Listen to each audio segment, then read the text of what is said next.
बताना चाह रहा हूं कि 1,32,000 मेजॉरिटी 1,32,000 वोट लेकर डीलर साहब कामयाब हुए।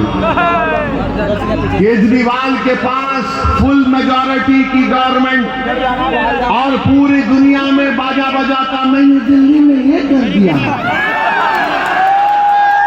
स्कूल बना दिया, जिसका क्या एक बात। अरे तेरे वादों के सामने तो जन्नत शद्दाद भी कमजोर नजर आएगी। कुछ नहीं किया। मुख्यमंत्री केजरीवाल का, डीलर का मुख्यमंत्री, मगर उसके बावजूद भी ये खुला में कुछ काम नहीं होता है। तो आज जो लोग आकर कहते नहीं रूलिंग पार्टी का साथ दो, रूलिंग पार्टी का साथ 2 मरतबा दिए तो ठेंगा मिला, कुछ नहीं मिला। तो मेरे भाई आपको CAA का प्रोटेस्ट को कामयाब दिखाने के लिए और उसकी मुखालिफत करने वालों के नापाक अज़ाइम को शिकस्त देने के लिए, ओखला की तरक्की के लिए, आपकी एक आजाद सियासी आवाज को दिल्ली के असेंबली में भिजाने के लिए मेरी आप तमाम से पुरजोर अपील है कि आप शिफा को कामयाब करिए। वहीं पर मेरे अजीज दोस्तों और बुजुर्गों, लोग आपसे बोलेंगे 70 में 2 सीट लड़के तुम क्या कर लोगे ओवैसी? अगर कर अल्लाह ने चाहा किसी की सरकार बनाने के लिए शिफा और ताहिर की जरूरत पड़ेगी तो इंशाअल्लाह ताला यही इस मुकाम पर बैठकर आपके दरमियान में आकर आपसे इजाजत लेकर फैसला लिया जाएगा इंशाअल्लाह ताला। और हम तो चाहते हैं कि अल्लाह वो दिन दिखा दे कि जो लोग बोलते हैं रूलिंग पार्टी को वोट दिए तो क्या होता है। अरे रूलिंग पार्टी ने क्या खाक किया? 2 मरतबा फुल मेजॉरिटी की गवर्नमेंट आई मगर कुछ नहीं हुआ। मेरे अजीज दोस्तों और बुजुर्गों, फिर आप जानते हैं कि एक और मसला है, एक अहम मसला है। 5 तारीख के दिन जब आप वोट डालने जाएंगे, इस बात को याद रखिए कि पूरे भारत में अगर किसी ने मुस्लिम अक़लियत को कोविड के दौरान बदनाम करने की कोशिश की तो सबसे पहले नाम आएगा केजरीवाल का। तबलीगी जमात के खिलाफ आम आदमी पार्टी की सरकार ने पुलिस में कंप्लेन देकर FIR दिया था। आपको याद दिला रहा हूं, जब दिल्ली की सरकार कोविड पेशेंट के लिस्ट देती थी तो उसमें लिखा हुआ अलग सेक्शन होता था मरकज। इस जालिम हुकूमत ने पूरे भारत के मुस्लिम अल्पसंख्यक समाज को, मुस्लिम माइनॉरिटी को बदनाम करने का यहां से आगाज किया। जब 5 तारीख को आप जाएंगे तो याद रखिए अपना वोट उस पार्टी के हक में आप नहीं दे सकते जिसने आपको सुपर स्प्रेडर का नाम दिया था। बाद में कोर्ट ने उसके इस इल्जाम को खारिज किया। हम सुपर स्प्रेडर नहीं थे, ये वर्ल्ड वाइड पूरी दुनिया में कोविड फैल चुका था, मगर केजरीवाल ने यहां पर मुसलमानों को बदनाम करने के लिए सुपर स्प्रेडर का केस बुक करवाया। मैं केजरीवाल से पूछना चाहता हूं और उनके यहां पर जो बड़े चमचे हैं उनसे भी जानना चाहता हूं, जब तुमने मुसलमानों के खिलाफ कंप्लेन करवाई तो यही आपके जामे मिलिया का एक डॉक्टरेट का स्टूडेंट है जिसका नाम मिनाजुद्दीन है। मिनाजुद्दीन को पुलिस ने अंदर घुसकर मारा, मिनाजुद्दीन की आंख चले गई।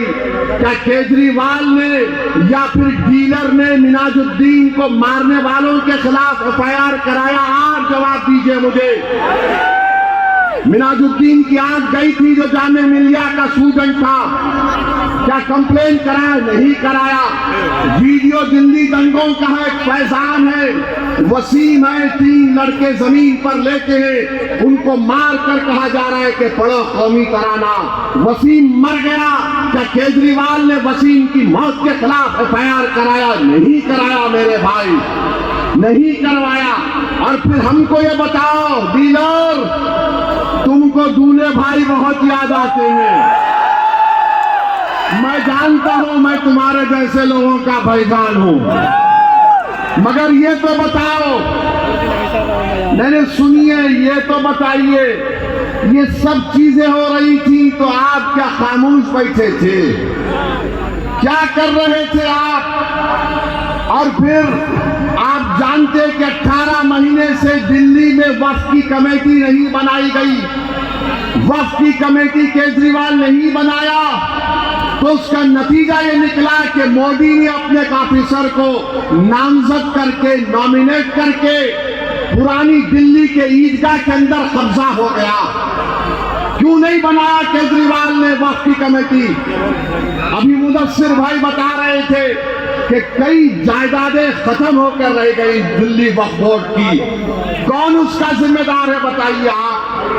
और फिर यहाँ के मुकामी विधायक पर जो चार्जशीट में इल्जाम है, चार्जशीट में इल्जाम ये है कि जब दिल्ली के दंगे हुए थे तो केजरीवाल के ईमा पर यहाँ का विधायक जो उस वक्त वक्फ बोर्ड का चेयरमैन नहीं था, इसने आवाम से कहा कि हमको डोनेशन दो, पैसा लिया ये बताने के लिए कि केजरीवाल की सरकार कुछ करेगी। ये चार्जशीट कह रही है कि ना उस वक्त वक्फ बोर्ड था, ना उस वक्त सरकार थी, और उन्होंने उस पैसे का बेजा इस्तेमाल किया।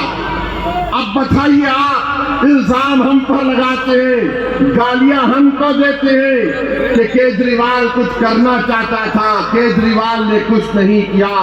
मेरे अजीज दोस्तों और बुजुर्गों, आपको कौम और मिल्लत को एक लीडर चाहिए, एक बेबाक आवाज चाहिए जो बेनफ्स होकर आपके लिए काम करे, आवाम के लिए काम करे, आवाम की तकलीफ को अपनी तकलीफ समझे। 10 साल एक लंबा अरसा ओखला की आवाम ने दे दिया, अब दोबारा इनको मौका मत दीजिए। एक नए दौर का आगाज करेंगे। मेरे अजीज दोस्तों और बुजुर्गों, शिफा क्या कोई लैंड पे कब्जा करके जेल में गया? क्या शिफा किसी का पैसा खाकर जेल में गया? क्या शिफा किसी को मारकर जेल में गया? शिफा किस लिए गया? शिफा आपके लिए जेल में है 5 साल से। शिफा इंसाफ की सरबुलंदी के लिए जेल में है। शिफा मासूम है और इंशाअल्लाह ताला अल्लाह ने चाहा तो इंसाफ होगा।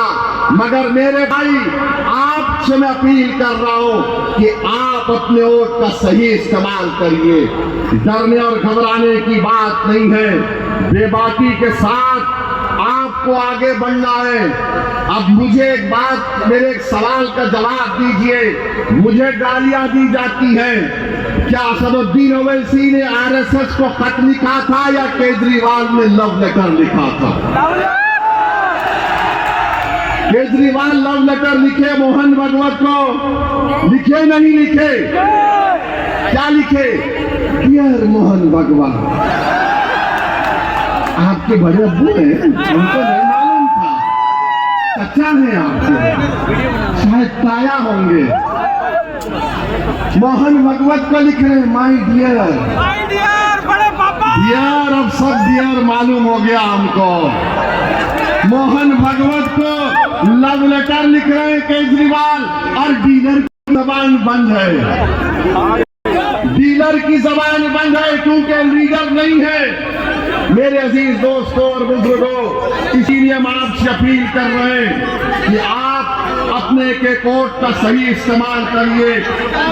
ऐसे कर रहे हैं। यहाँ पर बहुत से मसले मसाइल हैं, बहुत सी तकालीफ हैं। हम जब आज जुमे के दिन नमाज पढ़ के शिफा के घर को गए, मैं आपको बताना चाहूंगा कि जब हम घर को गए तो मुझसे एक आवाज आई कि ओवैसी साहब यहाँ पर आइए। छोटा सा कमरा में पलट कर देखा तो एक ज़ईफ मोहतरमा खड़ी है। शिफा ने कहा कि आइए, मेरी अम्मा है, मेरी वालदा। हम गए, हम बड़ी इज्जत के साथ झुककर उनसे मिले। सुनो नौजवानों, ये बात आपको सुनना पड़ेगा मेरी माँ और बहनों। उस ज़ईफ माँ ने कहा कि असदुद्दीन ओवैसी जब शिफा घर को आया 5 साल के बाद तो मैं उसको देखकर पहचानी नहीं। मैंने कहा क्यों?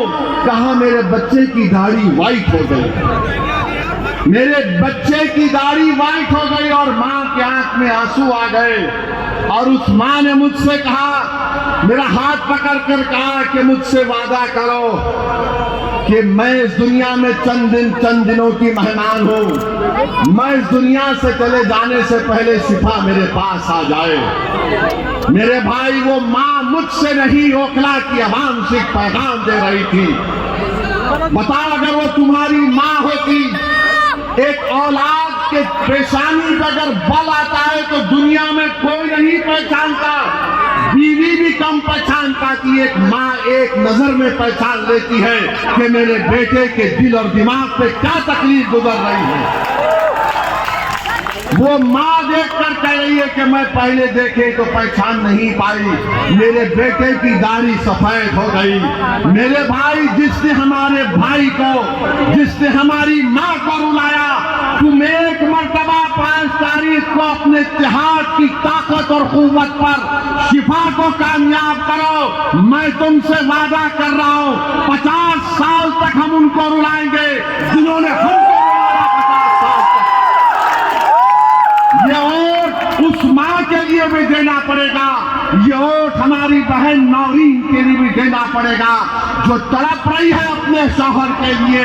वो बच्चे क्या किए बताओ, जो 5-5 साल से जेल में आज वो तमाम नौजवान। Process has become the dam punishment ऐसे। मेरे भाई, ये पैगाम देना पड़ेगा, उन हुकूमतों को पैगाम देना पड़ेगा जिन्होंने उस गंदे कानून में हमारे बेटे और हमारे भाइयों को जेल में डाल दिया। बताइए, कोई इंसानियत है कि 5-5 साल तक बेल नहीं होती? केजरीवाल, मैं तुझसे पूछ रहा हूं, ओखला के एमएलए